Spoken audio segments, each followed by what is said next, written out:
G'day reefers, I'm Cam the Fish Guy and welcome to Gallery Aquatica TV. Today we're working on an Aquarium 400, a very popular style of tank, and we're going to pimp it out with a top quality acrylic sump. So we'll show you the tank, we'll show you the sump, and we'll show you exactly how we modify the tank to suit this sump. So let's get into it.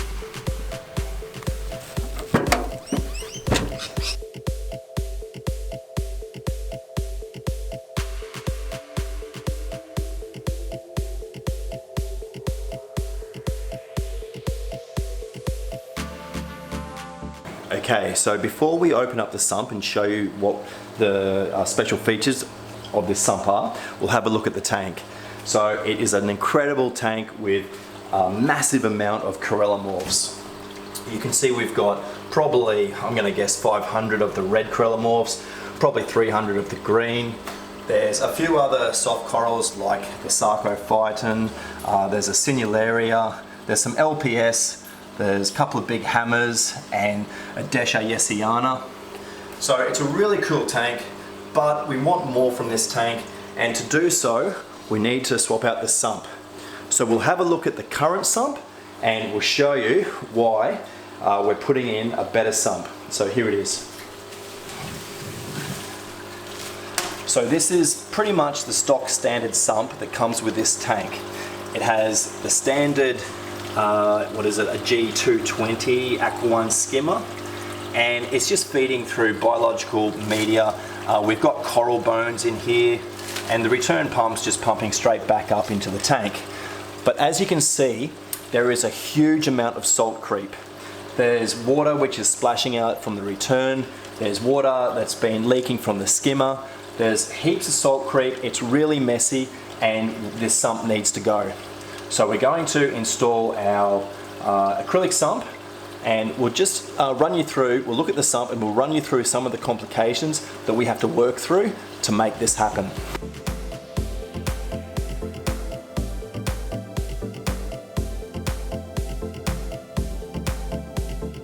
So let's have a closer look at this customized Hamali sump. So the water from the tank is going to drain into this point.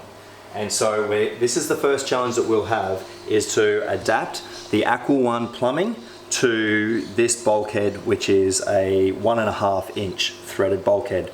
Once the water comes into the sump, it will drain through into this section, into which we're going to use 2 of these acrylic socks, which will sit in like so.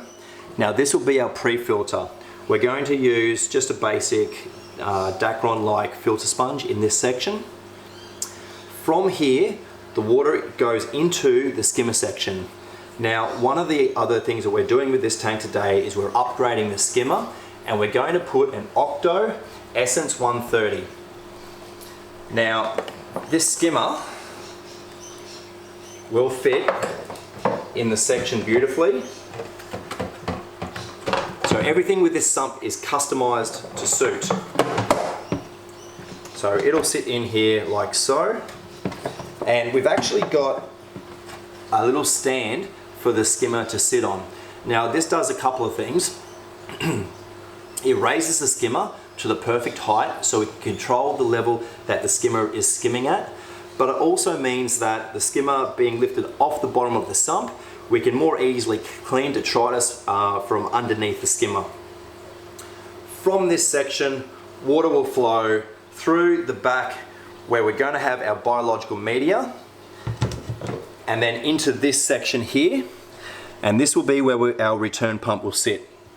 Our return pump will feed up through these bulkheads and back into the tank. So we have an extra section in the front here. And this section is going to be our RO water reservoir. So having it in the front makes it nice and convenient to be able to fill this section with RO water, and it also means that we can very easily see how full this section is, so we can top it up with RO as required.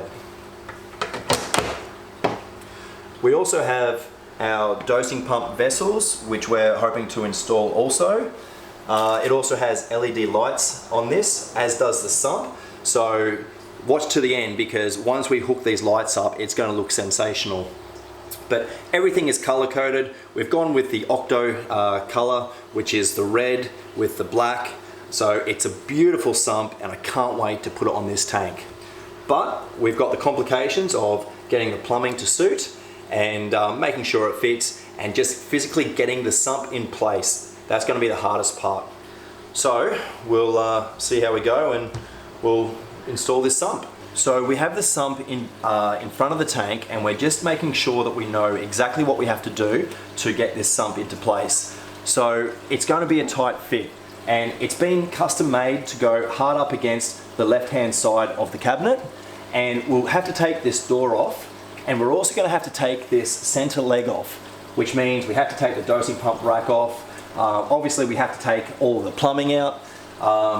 We're just going to make sure it all fits before we start to drain the tank. So we'll start by taking off this door and the rack, and then we'll see how we go. So we've taken the skimmer off.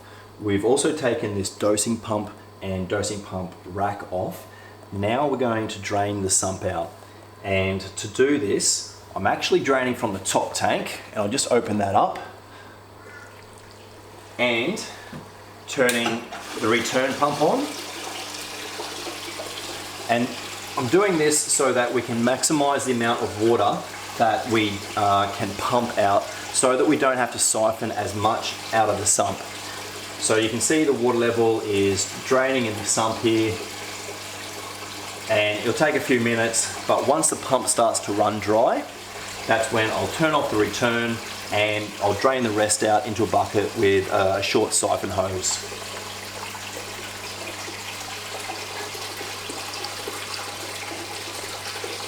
So we've had some complications.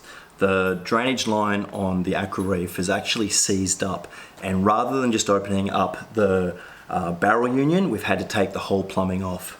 So regardless, that may be a difficult job when we put it back. It may make it more difficult when we put all the plumbing back into place. But for now, we've got enough space that we can take our sump out, and then we'll have to work on getting the new sump in. So you should be able to get this one out without removing the center leg. So look at this salt creep, unbelievable.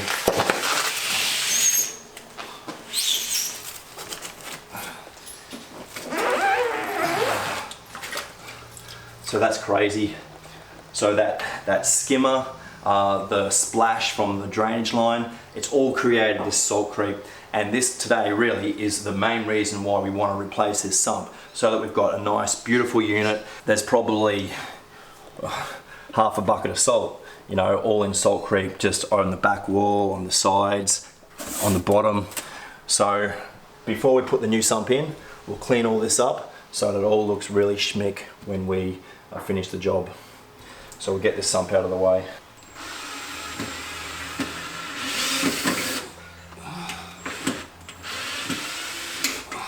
Okay, we've now taken out the 4 screws that are holding this support leg in place. We're draining more water out of the tank so that when I move this to put the sump in, that we've got a minimum amount of water in the tank. And as soon as we have the sump in position, we're going to fill the tank back up again. So we're about almost down to half. I'll just see if I can slide it just slightly. All right. I'm hoping to not have to take it out entirely. All right, let's see.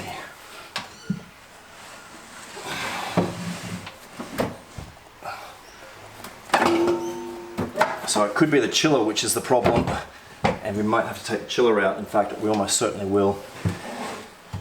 All right, can you turn off the drain please?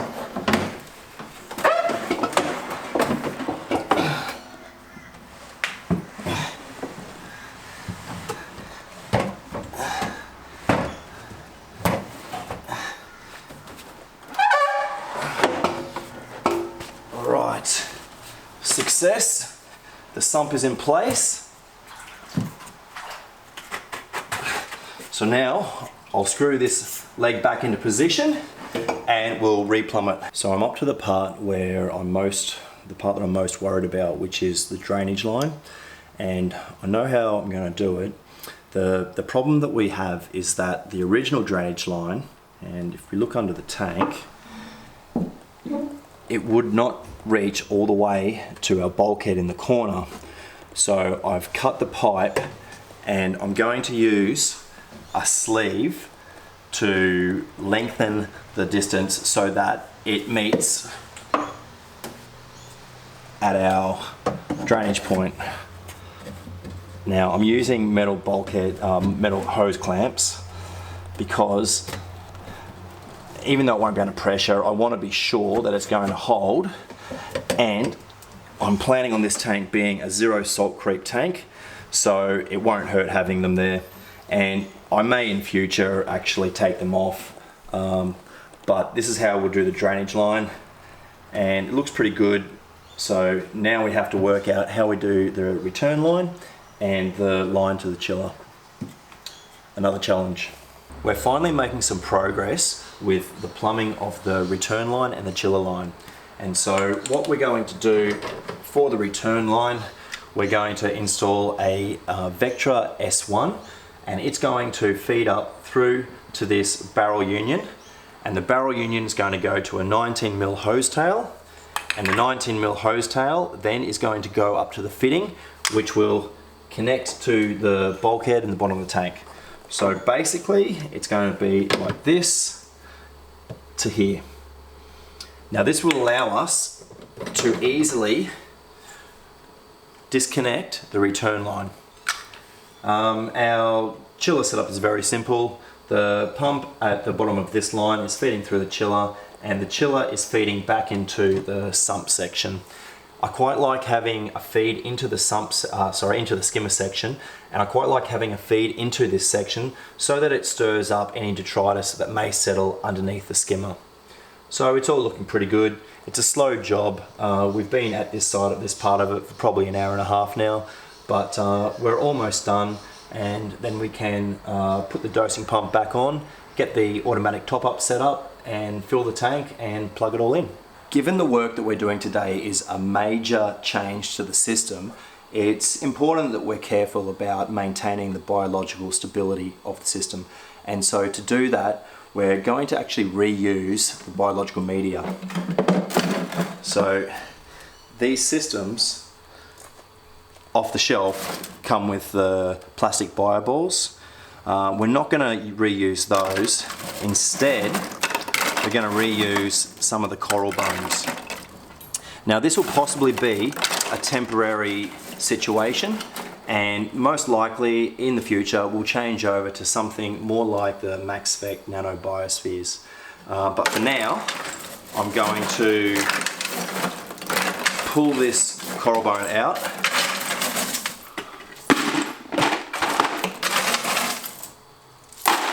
And I'm going to rinse it and then put it in some filter bags.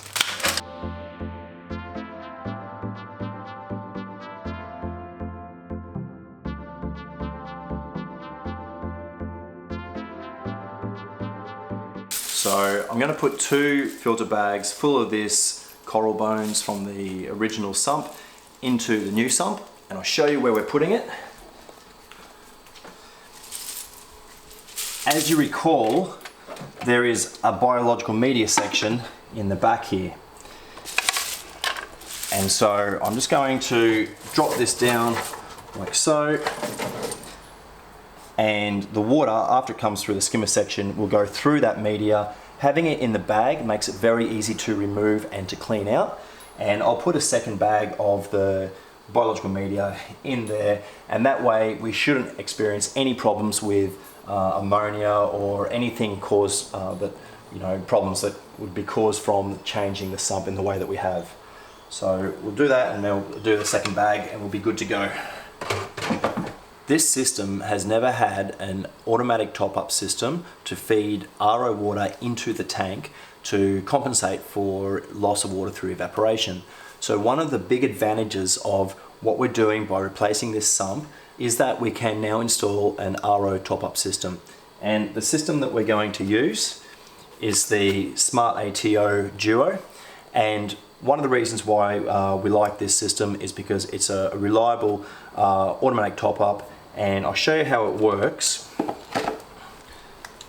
So we have our controller which sits outside the tank, and one of these cables is the power, but the other cable goes to the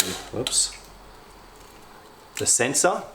Now this sensor will sit in the tank in the back at the point that we want our water level to be at, and as the water level drops below the sensor, the controller tells the pump, which is positioned in the RO reservoir, to feed water into the sump proper. So we'll put this system on, and this way we won't have to be as careful about topping up the water, and it'll always, as long as we have water in this reservoir, we will know that the water will always be at the correct running level in the sump.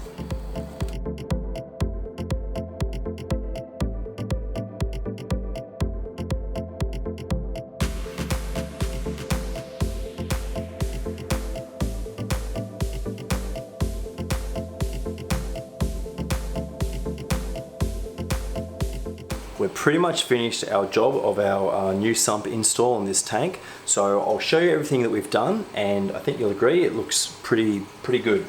So we've got the tank with the overflow as normal, leading down into the sump. So we've had to extend our standard Aqua 1 drainage with the clear sleeve. It's good because it can allow you to see water flowing through the drainage line. It drains into the section at the back, which feeds through two acrylic filter socks, which are in this section here. And you'll notice each of the sections has got an acrylic lid, which really reduces any sort of salt creep and splash. From that section, it comes into the protein skimmer. So we've still got to tune the protein skimmer, but it's looking pretty good so far. Through the back, where we have our biological media, the coral bones in the bag.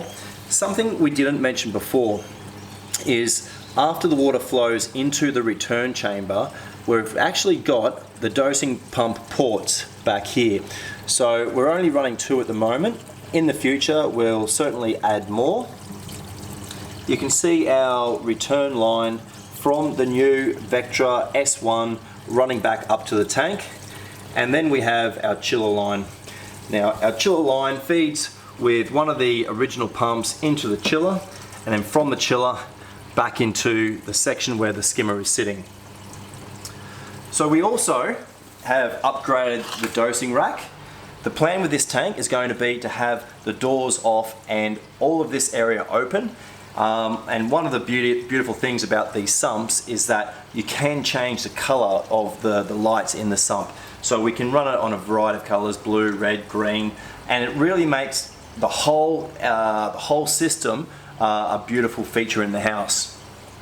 And the same is also true with the dosing vessels. We have them up here. Again, we can change the color. I have to get this to stick better. We can change the color of the lights, but it's a much neater system. It'll be easier to see when the dosing vessels are getting low, and very easy to top them up, just like so. So that's it for our Aquarium 400 sump install.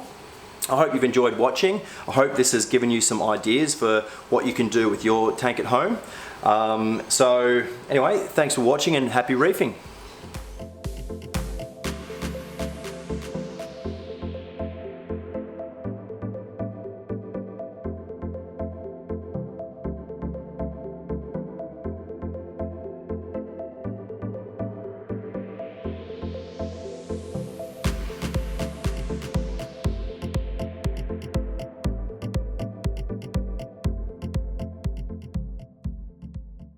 So that's our video for today. If you enjoyed it, hit the like button, hit the subscribe as well. We'll be putting out videos every week showing a new tank with new products. There's going to be lots in all the videos. I'm Cam the Fish Guy, and keep on reefing.